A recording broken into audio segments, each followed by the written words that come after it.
next up, we have a woman from Miller International. This company was born in 1978. It began life as a mobile welding service, apparently, in an allotment shed. It is now a global business. It's still headquartered, though, in Cramlington, in Northumberland. It makes buckets, couplers, Jacqui, and attachments for earth-moving equipment. I've made it sound much more boring than I'm sure it actually is. A big welcome, please, to Jacqui Miller, I beg your pardon.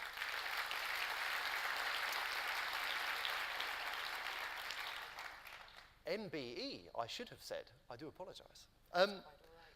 Your brother, Keith, started the business back in 1978. Your other brother, Gary, gets involved in 79. You come in 82. How did you get involved in this?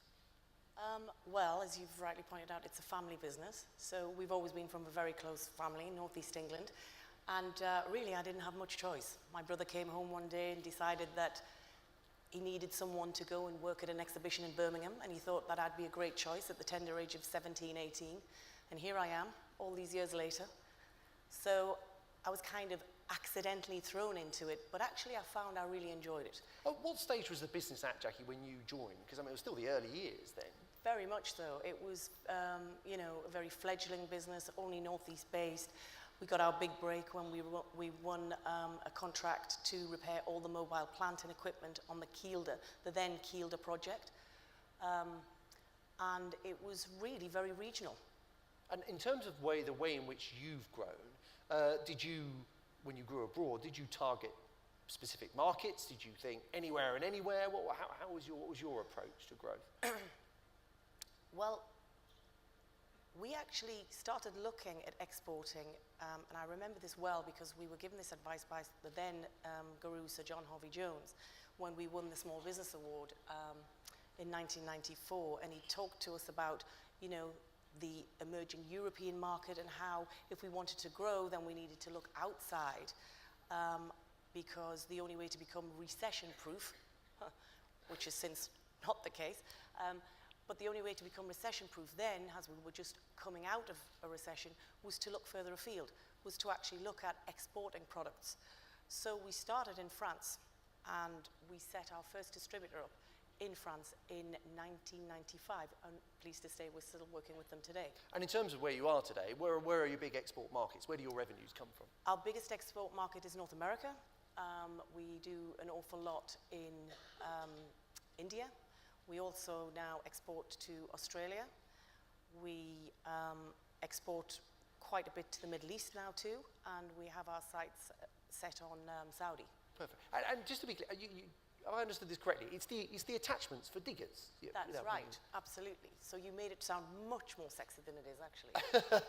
So just to put it into perspective, it's very, very difficult what we sell to people who don't understand the industry. So it's basically, we invented what I'll term as a hydraulic hand for an excavator. So if you just have, imagine, ladies and gentlemen, if you will, just your arm without a hand, what could you do? One thing, not much.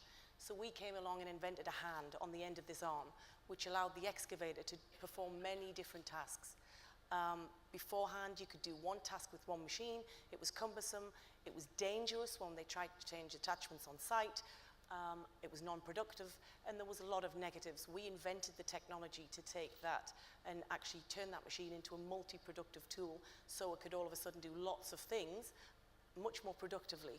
Okay, so you have this multi-productive tool, you're very excited about it, you think there's markets overseas. What are your top tips for getting into foreign markets?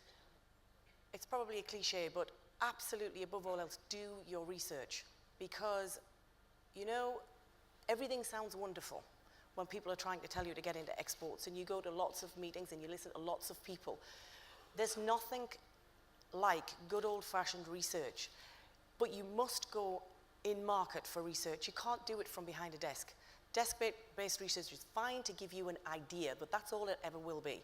You must go on the ground, you must feel it, taste it, look at it from every angle, ask all the difficult questions, and for goodness sake, don't ever try and do anything in a foreign country you would never think about doing in your own.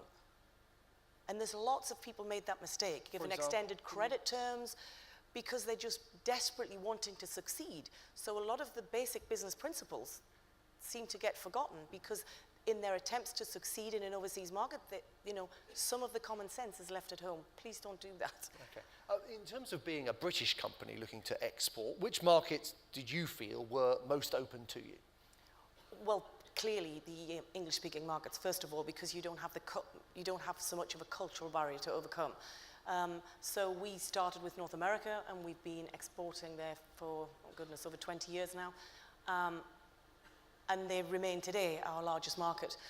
And then there's also countries who still see Britain as, a good old-fashioned engineering family. I think, by the way, our story's very much undersold.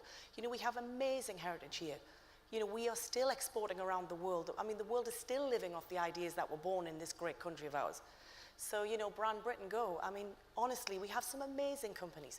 You speak almost as if we're a little bit hesitant about selling ourselves, is that? I do believe in some cases we are. We punch way above our weight for the size of the nation we are. And we have some truly inspirational business people in this country. And, we're just not very good at telling the story almost, because it's a little bit, we're this sort of stiff upper lip. I suppose one hurdle that you obviously bump into is that of language. I mean, is that quite an easy one actually to overcome? I don't think you should ever be complacent. I think when you're in country, you should respect the culture of that country.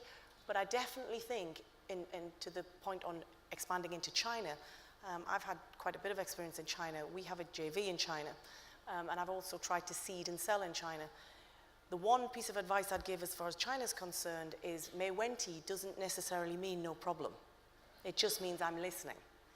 So you must also, if you're selling in China, don't rely on in-country interpreters, because especially if you have a product like mine, which is very difficult to get across, because I could be saying, look at my excavator buckets, and they could be saying she likes eating Mars bars.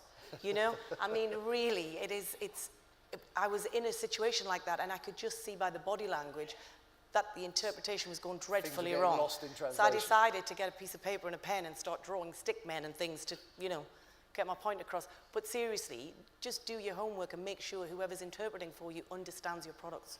You've written previously about the need for government to, as you put it, better engage with middle businesses, the family-owned mid-caps that you put it are the engine room of our economy. Have they been neglected?